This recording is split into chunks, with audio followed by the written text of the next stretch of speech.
नमस्कार दोस्तों, आपका स्वागत है। पास्ट लाइफ रिग्रेशन की कुछ कहानियाँ दोस्तों हमें बहुत बड़ा सबक देकर जाती है। मैंने एक कहानी आपके सामने ऐसी रखी थी कि डॉक्टर ब्रायन विच जी ने एक महिला का पास्ट लाइफ रिग्रेशन किया था, और उस महिला ने जब पास्ट लाइफ रिग्रेशन में वो चली गई तब उसने अपने आप को, जब वो एक गुलाम की ज़िंदगी जी रही थी, उस जीवन में उसने अपने आप को देखा। वो एक गुलाम महिला के जीवन उसने जिया था, और उस जीवन में दोस्तों उसका अपने माता पिता के प्रति बहुत ही प्यार था और बहुत ही मुश्किलों भरे उनके वो ज़िंदगी थी। और उस जीवन में उसके माता पिता ने बहुत संघर्ष करके उसको पाला था, जन्म दिया था।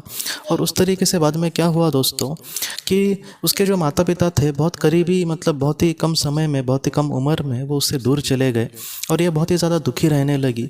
और उसके बाद वो अपने भाई बहनों के साथ रहती थी। उसको एक बहुत ही बड़ी ज़िंदगी मिली थी अपने जीवन में। और उसके बाद क्या हुआ दोस्तों कि उसके जो भी करीबी लोग हैं वो हमेशा उससे दूर ही चले जाते थे। वो जिससे भी करीबी होती थी वो कहीं ना कहीं वो इस दुनिया से चला जाए, वो उससे दूर चला जाए। इसी तरीके से उस महिला ने ज़िंदगी जी थी, और बाद में उसकी शादी भी हुई। शादी के बाद भी उसका जो पति था वो भी उसको बाद में छोड़कर चला गया। तो इस तरीके से वो जिससे भी प्यार करती थी, सच्चा प्यार, वो सारे लोग उससे दूरी चले जाते थे।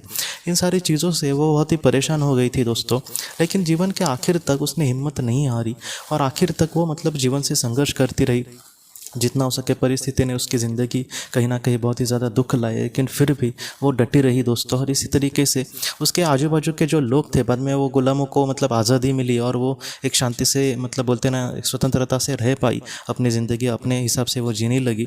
और उसका एक नाम भी हुआ था उसके आजू बाजू कि ये इस महिला ने बहुत ज़्यादा कष्ट झेले हैं, और आज कहीं ना कहीं वो एक शांत भरी ज़िंदगी जी रही है।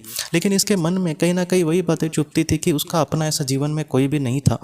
जितने भी लोगों से उसके जो करीबी लोग थे, उसका पति हो, माता पिता हो और भाई बहन भी वो आज उसके साथ नहीं थे। और बाद में वो बूढ़ी होकर इस दुनिया से चली गई। उसको एक बहुत ही बड़ी आयु की ज़िंदगी मिली थी उस जीवन में।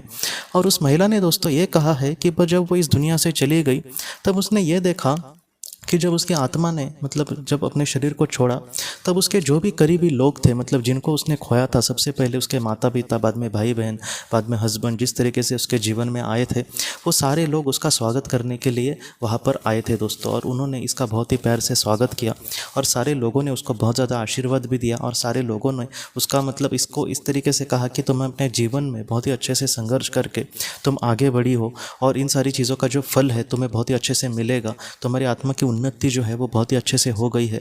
तुमने अपने जीवन में कुछ भी बाकी नहीं रखा, सब सारी चीज़ें जो भी जिस उद्देश्य के लिए तुम्हारा जीवन तुमने चयन किया था, बहुत ही अच्छे से तुमने उसको पूरा किया है। और वो भी बहुत खुशी से दोस्तों आत्मलोक में अपने जगह पर चली गई। ये जो कहानी है, फिर से मुझे आपको कहने का यही इसके पीछे उद्देश्य है दोस्तों, कि हम अपने जीवन में कभी कभी जिनसे प्यार करते हैं, कभी कभी वे हमसे दूर चले जाते हैं। हम जो भी जीवन में चाहते हैं वो कभी कभी हमें मिलता ही नहीं, चाहे उसके लिए पूरी ज़िंदगी हम मेहनत करें, फिर भी उसका 1% भी हमें नहीं मिलता। तब हमें यही लगता है कि हमारी ज़िंदगी पूरी तरीके से वेस्ट चली गई।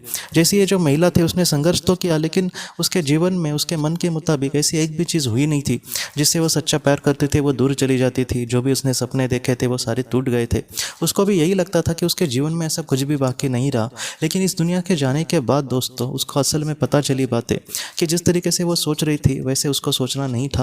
वो जितना हो सके उसने संघर्ष का सामना करके, उसकी आत्मा ने जिन सारे संघर्षों का चयन किया था उसके इस जीवन के लिए, उसका वो बहुत ही अच्छे से उसने पूरा किया, और वो आज बहुत ही अच्छे से आगे बढ़ रही है। तो ये जो बात है दोस्तों, मुझे लगता है कि उस महिला की नहीं, हम सबकी है कि हमारे जीवन में भी अगर हमें कुछ नहीं मिलता, या फिर हमारे जो करीबी है अगर वो हमसे दूर चले जाते हैं, तो इसके पीछे कुछ ना कुछ बड़ी वजह होती है। जैसे इस महिला के सामने वो संघर्ष करना उसकी आत्मा के लिए बहुत ज़्यादा महत्वपूर्ण था। वैसे हो सकता है कि आज हमारे सामने जो भी दुख है, या फिर अगर कोई हमसे दूर चला जाता है, तो ये जो सारी चीज़ें हैं वो हमारी आत्मा के लिए महत्वपूर्ण होगी। हाँ, हो सकता है कि आज उसका जवाब हमें नहीं पता कि आखिर इसके पीछे क्या कारण है, लेकिन एक ना एक दिन हमें बहुत ही अच्छे से उसका कारण पता चलेगा। और आखिर में दोस्तों मैं आपको यही कहना चाहता हूँ कि अगर आपके जीवन में भी ऐसा ही कोई बड़ा दुख हो, अगर आपको कोई छोड़कर चला गया हो, या फिर आपके जीवन में जो भी आपका सपना है वो पूरा नहीं हुआ हो, तो आप मत चिंता करना। उस सपने के लिए आखिर तक कोशिश करना, यह हमारा कर्तव्य है। और अगर हमने किसी करीबी को खोया है, तो उस दुनिया में वो ज़रूर हमारे साथ होंगे। आप ज़रा भी चिंता मत करना दोस्तों। हमारे जो अपने हैं वो हमेशा हमारे साथ है। बस इस जीवन में हमें जितना हो सके अच्छे से कर्तव्य करके जीवन में आगे बढ़ना होगा दोस्तों। तो दोस्तों हम अपनी अगली वीडियो में किसी नए विषय को लेकर मिलेंगे। तब तक आप अपने परिवार का ख्याल रखना। आपका बहुत बहुत धन्यवाद। ज़िंदगी की रोशनी ये एक कंसल्टेंसी है जो ऐसे लोगों को मदद करने की कोशिश करती है जिन्होंने किसी अपने को खोया है या फिर जो लोग अपने जीवन में बहुत ही ज़्यादा दुखी है। जो लोग इस संस्था के साथ जुड़ते हैं उन्हें पास्ट लाइफ रिग्रेशन की ऑडियोज़ भेजी जाएगी, जिससे घर बैठे वह पास्ट लाइफ रिग्रेशन का अभ्यास कर सकते हैं। और उन्हें 5 मेडिटेशन ध्यान की भी ऑडियोज़ भेजी जाएगी और इसके साथ साथ उन्हें PDF किताबें भेजी जाएंगी जो हिंदी और अंग्रेज़ी में है, जो मोबाइल पर या फिर लैपटॉप पर आप उसे पढ़ सकते हैं। और 10 ऑडियो बुक्स भी आपको भेजी जाएंगी। तो दोस्तों, अगर आप इस संस्था के साथ जुड़ना चाहते हैं तो कृपया इस नंबर पे व्हाट्सएप मैसेज करें। आपका बहुत बहुत धन्यवाद।